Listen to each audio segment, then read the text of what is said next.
YouTube. It is Jennifer Fortune. Y'all, I just ate some candy. I ate a Laffy Taffy rope and it was I was so nervous about making this video. I was contemplating the last hour and I had to calm myself down because I got so nervous. Seriously, I got so nervous. I got so anxious. I got so scared. I got sick to my stomach and I felt like I wanted to throw up. I got so nervous. It's like the feeling before surgery. It's like, are you going to make it out alive? Or it's like before going to court and you think you're about to get arrested and you're scared to death. That is how I felt. So I had to calm myself down. I was like, okay, it's okay. I said I was gonna make my channel and whatever happens, happens, because nothing worse can be done to me.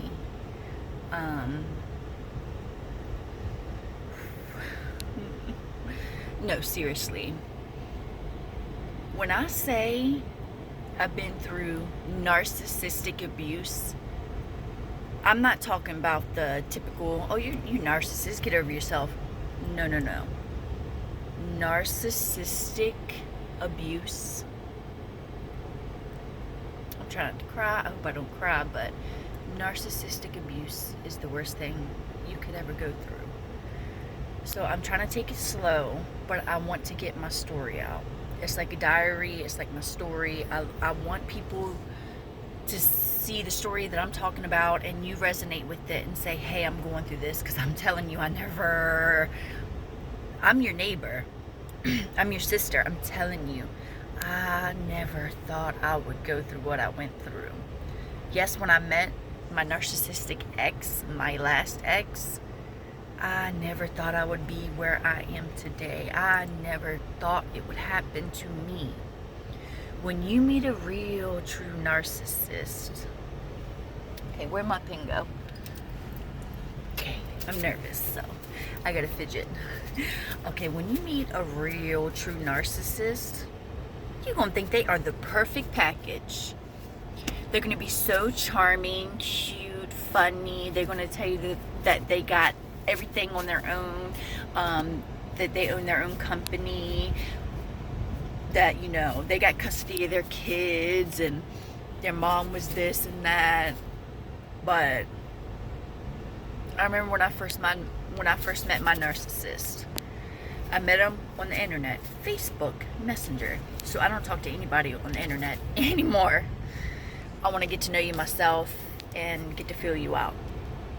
I met him on the internet, Facebook Messenger, and he asked me out on a date. And when I tell you, I literally just got out of a relationship with my first ex, which I was done with a long time ago, but I just literally left him. And I think that's why he's so brokenhearted. But he has my first ex, several mental illness issues that is not my business to say. But I left my first ex and I went straight to my second ex, like that same month, that same week or two. And I was like, oh my God, I'm so in love. This is a real man. Like, he actually has a job. He drives. He has a license. His parents are pastors. He got something going for him. They got businesses. And I'm like, I want to be that one day. I want to be like that. I've always been business mind oriented. I really have. If you know me, most people don't know me anymore, because after my narcissistic abuse experience, when I meet people now, people say I'm paranoid. I'm not paranoid. I am extremely cautious, and I don't know why I'm about to cry, but I'm extremely cautious, because people are going to tell you and show you what they want you to see. They're going to tell you and show you what they want you and the world to see. But it's not real. Narcissists are on the borderline of sociopaths. They're so psycho, but they're narcissists. They actually have stuff set up to make them look good. And not only that, they have people to back them up, so you're going to believe their word. Especially when my first ex took me out, my last ex, when he took me out on our first date. He took me out to an Italian restaurant because that's where I said I wanted to go. And I remember he was so sweet and so kind, and he shared his food with me, and he got a shrimp Alfredo, and he gave me a couple of his shrimps, and I was like, are you sure? Because, you know, shrimp Alfredo is expensive, and it was good, and he gave it to me. He was like, yes, you can have it, it's okay. But that's how I am. I'm like, you can have it, it's not that big of a deal. But to them, they're grooming you. They're grooming you. They look at you and they see something in you that they want from you. Whatever it is, only you can tell. You might not know that you're good at whatever you do, whether it's your looks, your personality, all of the above, good job, money. They want something from you. And this ex, who I do have 2 children with, took me to his parents' house and was like, my dad's a pastor and my mom, she's really sweet and nice, which is kind of embarrassing.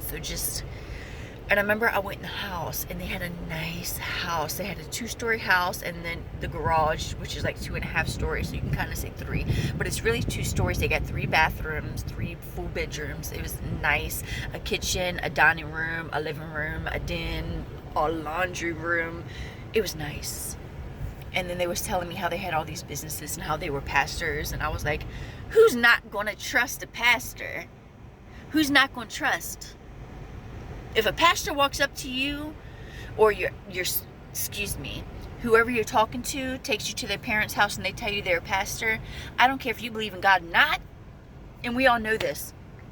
Think about it. If they tell you you're a pastor, you're going to drop your guards. And you're going to believe them. And I remember I was like, oh my God, this is the American dream. I met the one. Like, we're going to grow together. We're going to be something good. We're going to be something big. And I remember the first night I met his parents, they was asking me all about my history. So I told them I didn't have nothing to hide. And I was like, yeah, my first ex is like, won't leave me alone. I didn't know it was as bad as it was to this day. He's still stalking and harassing me to this day. But we're talking about my second ex. So without my permission, like everybody else always does, instead of taking my word for it, and it really hurts my feelings. I mean, I get it, because most people are like this. I said, we got married under God in church. Me and my first ex, we had a ceremony. We got married under God in the church. I said, but it was illegal. We're not legally married to where we have to go to court and sign divorce papers. And so the pastor went behind my back and researched all my history without my information. And then who I was dating at the time, the pastor's son, came to me and was like, yeah, my dad did this. He researched you, and yeah, you're not married. I said I won't marry. Like, I'm going to own up. Right now, I'm the innocent person in this time of the story. We're not all innocent, and I'm not going to hide anything what I've been through. But, yeah. I said, why would your dad do? I'm sorry, I'm crying because I'm not saying, I'm thinking about, we're going to get there down the line.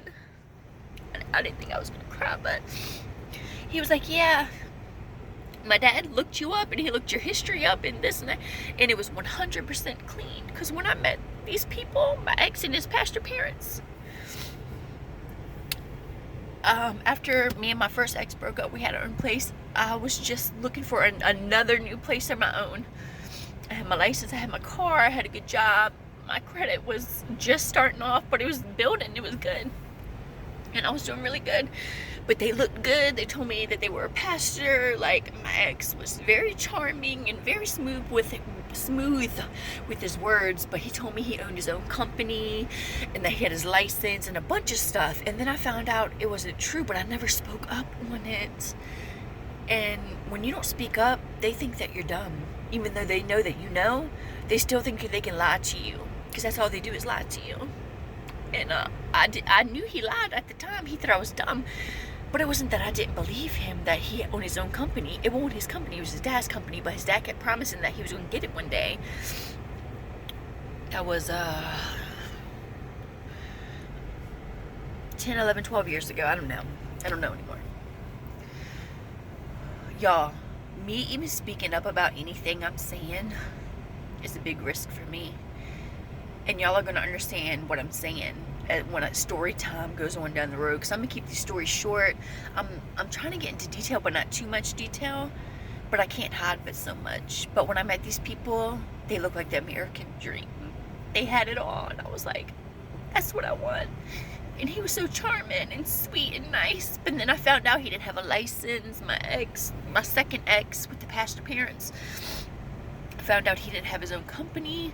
But it didn't matter to me because I was already hooked at this time. I was already hooked. So they're going to show you what they want to show you. They're only going to show you what they want to show you. But behind closed doors, it's a whole nother story. And I remember that night when he took me to meet his parents, his past parents, I got a bad vibe from them. Like, they was adamant about me knowing that they was pastors. And I'm like, but you're not a pastor no more. But he renews his pastor appearance whenever it expires. I don't know how long it takes to expire, a year. I don't know. But he makes sure he does it. And he does it for a reason. And I'm tired of people going down my history. Because if you don't believe me, then I don't want you in my life. But he was very charming. And since the first day I met him, I didn't leave him. Since the first day I met him. And that was a red flag because I didn't know moving too fast was a red flag. But it is. They look like the American dream. I met him. He was sweet. I met him online, which you shouldn't meet anybody online. That's just my opinion from my experiences. And you can say and do what you want, but dating anybody online is the hookup. It's a scam. Like I said, they're gonna show you what they want you to see. But as story time goes on, it's gonna get deeper and deeper. And this takes a lot for me to even talk about the smallest things because of what happened. And they said, look what I did to you. If you talk, it's gonna be more. There's gonna be more. But I met them. And the pastor and all that is just a front. It got deep real quick. Slow but fast. I don't know how to explain it. But as story time goes on, we're gonna see. So that's all I can do right now because I was not expecting to get emotional. So no, but really, they're only going to show you what they want to show you. They're manipulators and they're liars, and they're going to be what they think everybody else wants you to be, so they can get what they want out of you. So I hope it makes sense what I'm saying. When you meet somebody, you make sure you look at their actions. Do they really have that job that they told you? Are they really as charming as they seemed, or was it for show? Are they really what they are because that's what they want to be? Or is it for show? Is that what they show the world? Oh my God, Lord Jesus Christ, behind closed doors, it is a whole nother story.